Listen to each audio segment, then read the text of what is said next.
Merci, merci pour le déplacement, merci camarades. Je vais saluer aussi la présence des sympathisants. Comme le dirait le président de la jeunesse des Bagologues, ils sont parmi nous depuis longtemps. Ils ne sont pas PPACI, ce sont des sympathisants. Mais ils sont venus nous soutenir. Soutenir la représentation, soutenir la jeunesse. Il y a un Français d'origine guyanaise qui sort sur les réseaux sociaux YouTube et autres, qui partage des analyses politiques du nom de François Boumard. Il est parmi nous. J'aimerais qu'on l'applaudisse, s'il vous plaît. Il est assez pertinent, percutant dans ses analyses politiques. Merci, camarades. Il a lancé, pour information, il a lancé une pétition pour la création du tribunal pénal international pour les victimes de la crise ivoirienne. Donc, quand je dis crise ivoirienne, il y a aussi des militaires français qui sont morts, il y a aussi des Ivoiriens qui sont morts, il y a aussi des Africains. Donc, c'est le responsable de la création de la pétition, monsieur François Boumard. Merci en tout cas, monsieur François, merci. Il y a parmi nous Mpa. Il est parmi nous. Il n'est plus appelé la paix. Opposition, Baba Nicolo. Activiste, analyste politique, qui soutient depuis longtemps le combat du président Laurent Gbagbo et ses idéaux. J'aimerais aussi saluer le camarade Do qui est avec lui. Général Do, c'est ça. Merci. Saluer, ça va vous étonner, un Arménien qui est parmi nous, qui soutient aussi le combat du président Laurent Gbagbo, le camarade Jacques Attis. Il est là. Il peut se lever. Merci, merci en tout cas. Merci. Je vais, avant de continuer, laisser la parole au président de la jeunesse qui voulait dire un mot. Avant? Après? D'accord, ok. Donc nous allons enchaîner. Je rappelle qu'il faut déplacer le véhicule immatriculé AH30ML, une Hyundai. C'est très urgent. Il y a un stationnement gênant, s'il vous plaît. Il faut le déplacer. Merci.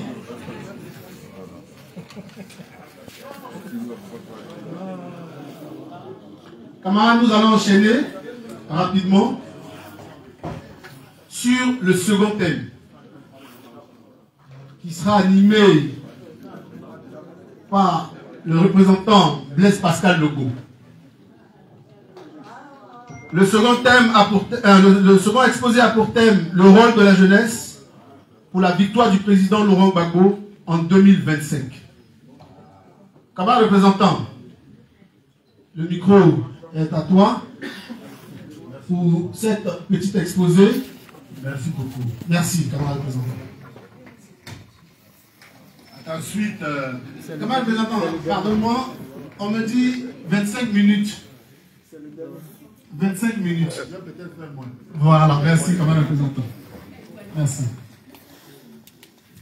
Je voudrais vous remercier. Je voudrais saluer tous les cyberactivistes qui sont dans cette salle, qui font un travail colossal. Ils font un véritable travail de communication qui déstabilise. Si on les poursuit partout pour les mettre en prison,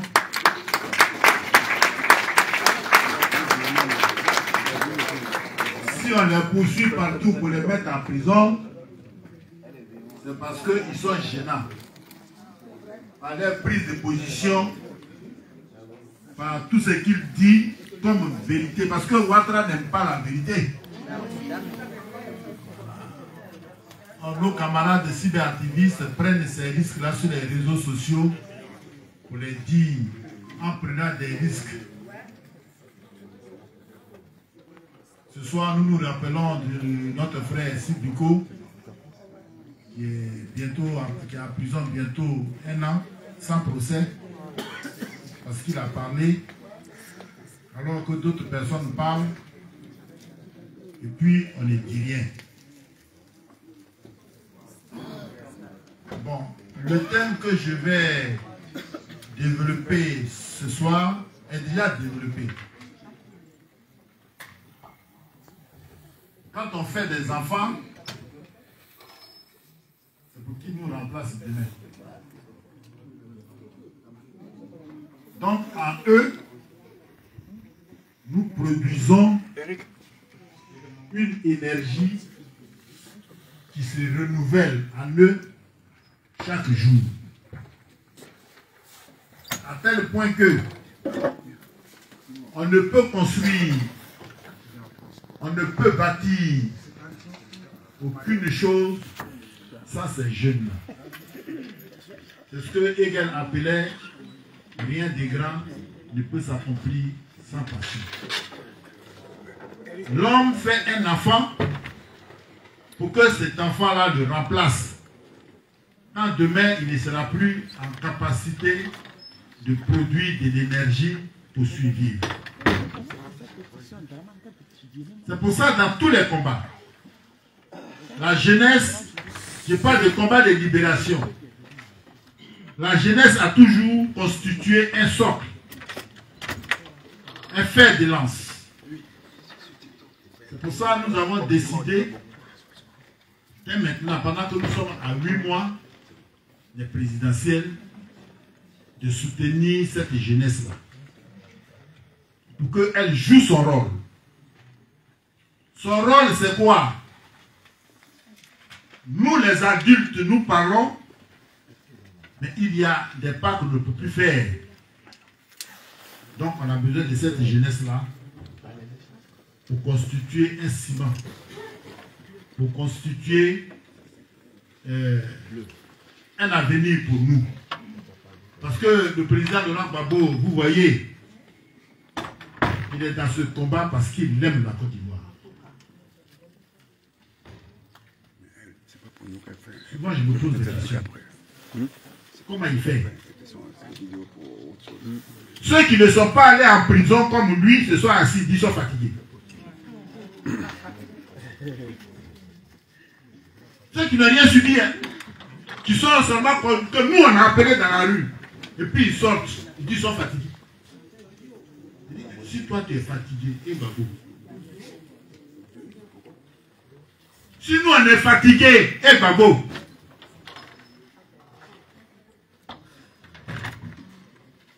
Notre jeunesse doit nous soutenir. C'est pour ça, après cette manifestation, la jeunesse doit multiplier les mobilisations. Parce que l'heure des prêts arrive. Ce n'est pas qu'on veut le mettre au devant comme des chairs à canon, non. Mais soutenir la lutte qui arrive.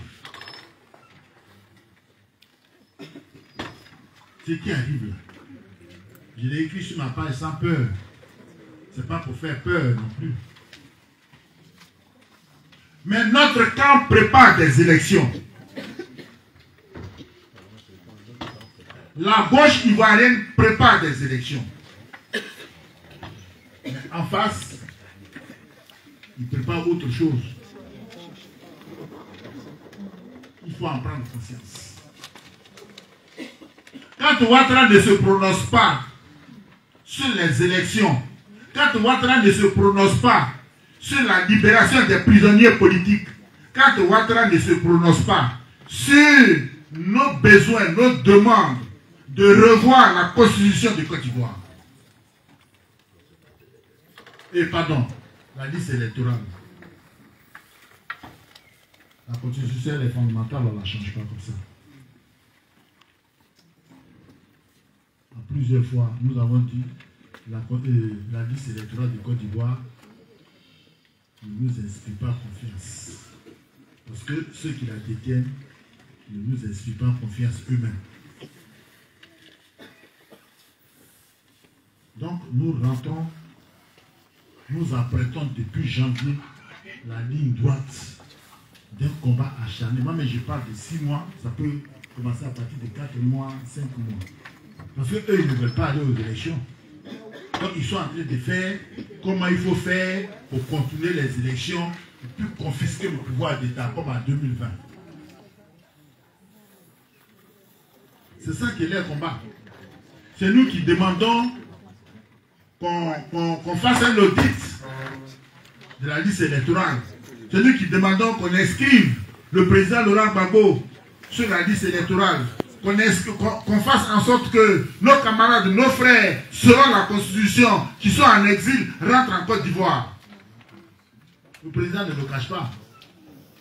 Ici, nous avons des camarades de GPS, les leaders en exil.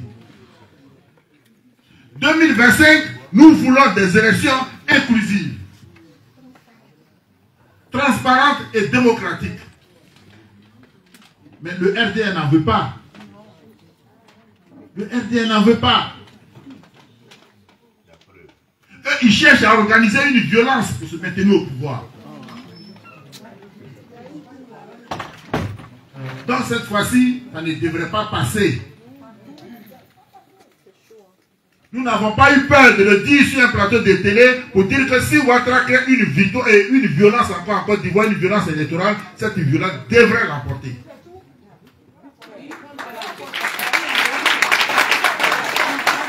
C'est à ça qu'il faut se préparer. C'est pour ça que la jeunesse doit rester debout. La jeunesse doit s'engager auprès du président Laurent Gbagbo.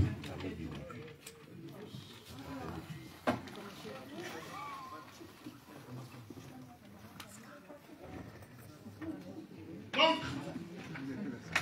notre jeunesse, le rôle que nous voulons lui donner dans ce combat-là, est un rôle de soutien, est un rôle de mobilisation.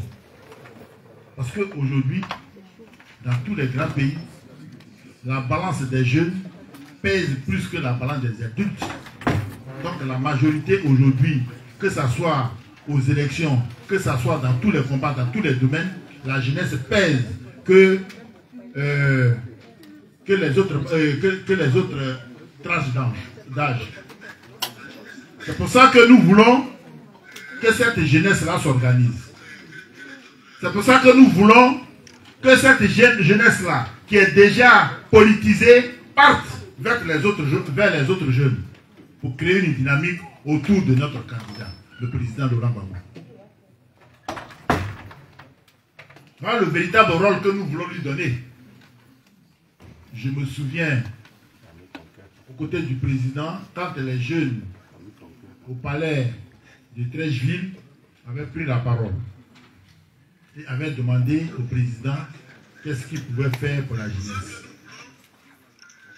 Et ceux qui étaient là, je crois que Diaby était là, le SGA. Mais il a dit, mais je peux rien, à ce moment, je ne peux rien faire pour vous.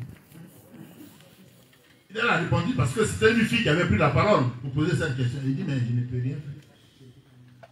Mais ce que je peux faire, c'est de montrer vos besoins à ceux qui détiennent les caisses de l'État. L'État avait amené M. Ouattara a dit qu'il tenait combien de millions par jour là? 1 milliard par jour. Est-ce que dans un pays normal, on peut mentir comme ça?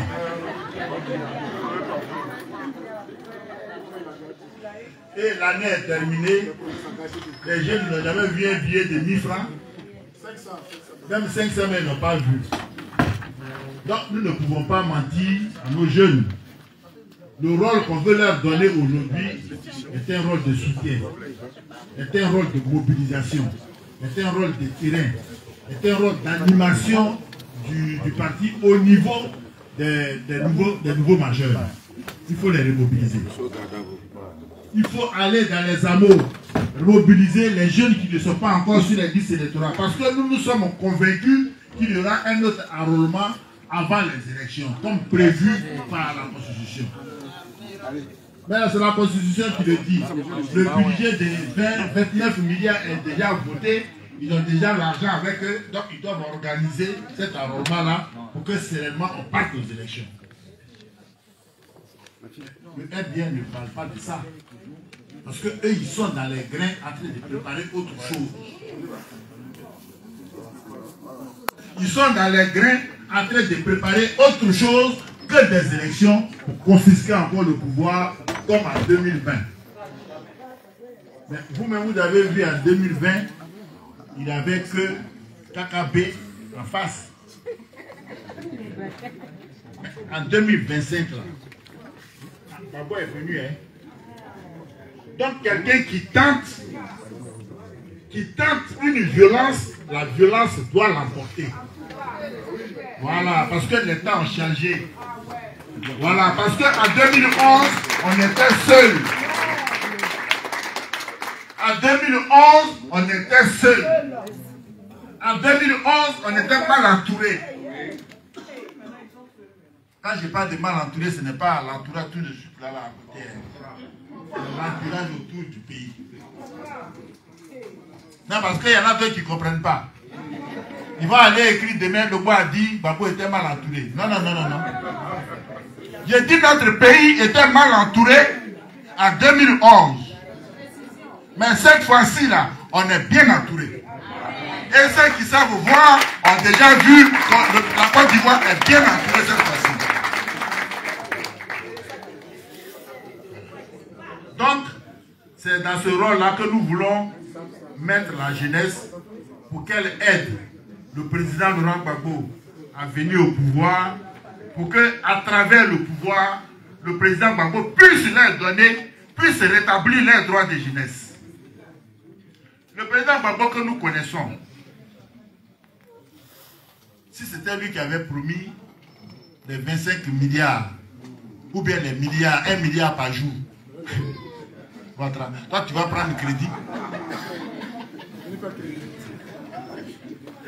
Hein? Toi tu prends crédit tous les jours ailleurs pour faire exister la Côte d'Ivoire comme si la Côte d'Ivoire n'avait pas de richesse. Toi qui as critiqué Laurent Gbagbo pour dire que Laurent Gbagbo a pillé le pays, on est à 6 000 milliards de dettes extérieures. Aujourd'hui, nous sommes à 40 000 milliards. 45 000 milliards pour quelques routes et quelques ponts. Quand Tom Melo parlait de cette dette-là, il dit les routes qu'on voit là, ça a été construit avec 3 000 milliards. Alors, mais le reste, ça s'est passé où? Voilà. C'est de ça ils ont peur.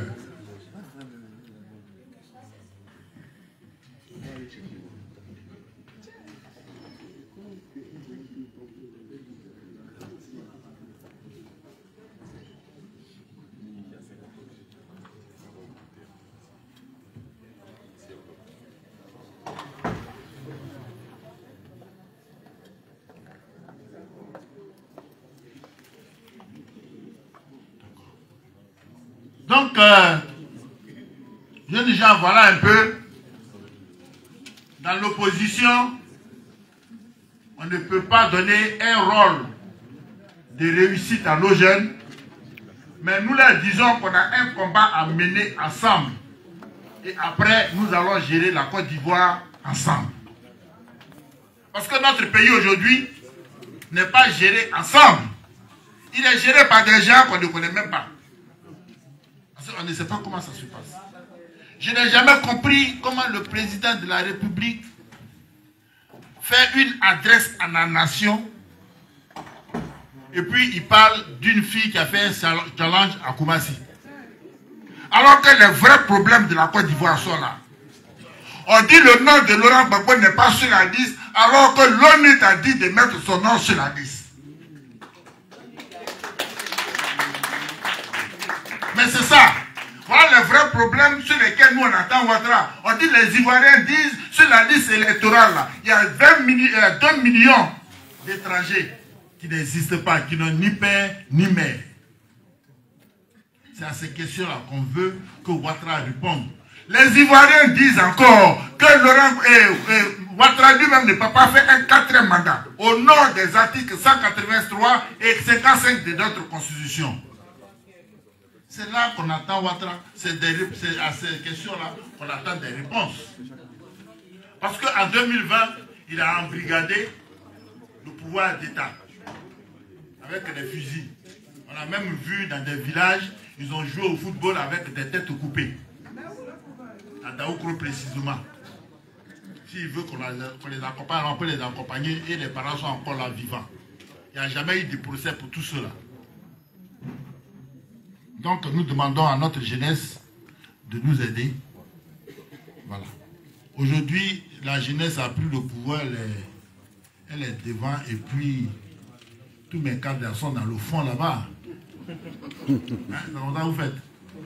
Je voudrais saluer monsieur le maire, le DR, il est dans le fond, je l'ai vu. Voilà, merci DR. Vous avez vu ce que vous avez fait? Je voudrais vous remercier, que Dieu vous bénisse.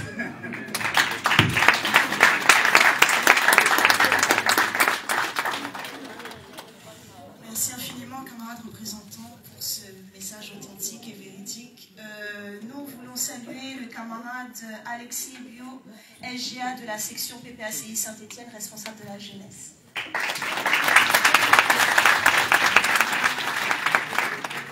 Nous poursuivons en saluant le camarade, le cyberactiviste Oxymore de Gbagbo.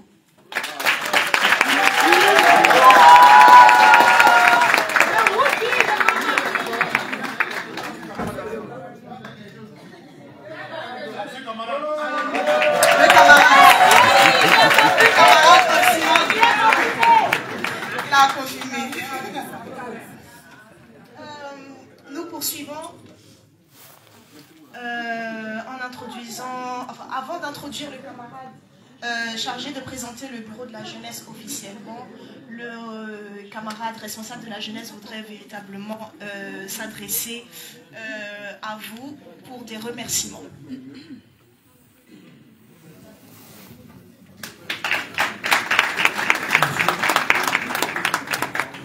Alors, je vais être très bref. J'avais demandé à prendre la parole parce que je me suis rendu compte que pendant mon discours, j'ai vraiment pas remercié tous mes camarades. Et cette activité n'aurait pas été possible si vraiment j'avais pas une jeunesse debout derrière moi.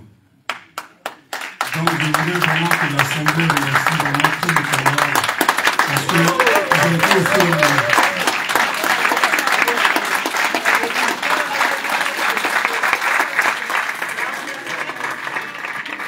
Voilà, donc je voulais juste m'excuser pour ça auprès de tous mes camarades et puis merci pour ce que vous avez fait. Merci. Vous avez, je laisserai le camarade Aliko présenter le bureau, mais en tout cas j'aimerais vous dire aussi, c'est grâce à vous que la jeunesse a un vrai visage aujourd'hui. Merci.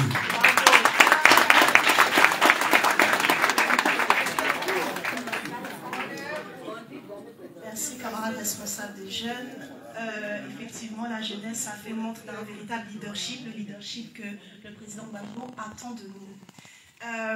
Sans plus tarder, j'introduis le camarade Aliko Kedi qui va présenter officiellement le bureau.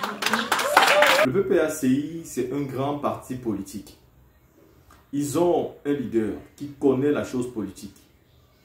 Je vous dis clairement que quand le président Gbagbo n'était pas là, la politique était tellement différente.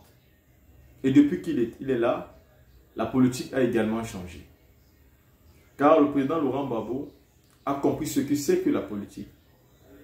Il a compris ce que c'est que faire la politique autrement, sans la brutalité, sans la violence. Vous venez de voir cette vidéo, une mobilisation exceptionnelle. Parce que la politique, c'est parti auprès des populations sur le terrain. Leur parler, les expliquer ce qui se passe et leur donner les raisons pour lesquelles ils doivent se battre. La politique n'est pas de regrouper les gens et leur dire portez les armes pour tuer vos frères. Parce qu'il ne s'agit pas d'un camp contre l'autre. Il s'agit d'un parti au pouvoir qui est au pouvoir. Il faut le retirer pour que le pays soit dirigé d'une autre manière et en l'occurrence par notre parti politique. Alors on doit faire la politique autrement. Le monsieur n'était pas là et Pascal Afingessa tenait le FPI. Le monsieur est rentré. Est-ce qu'on entend parler du FPI?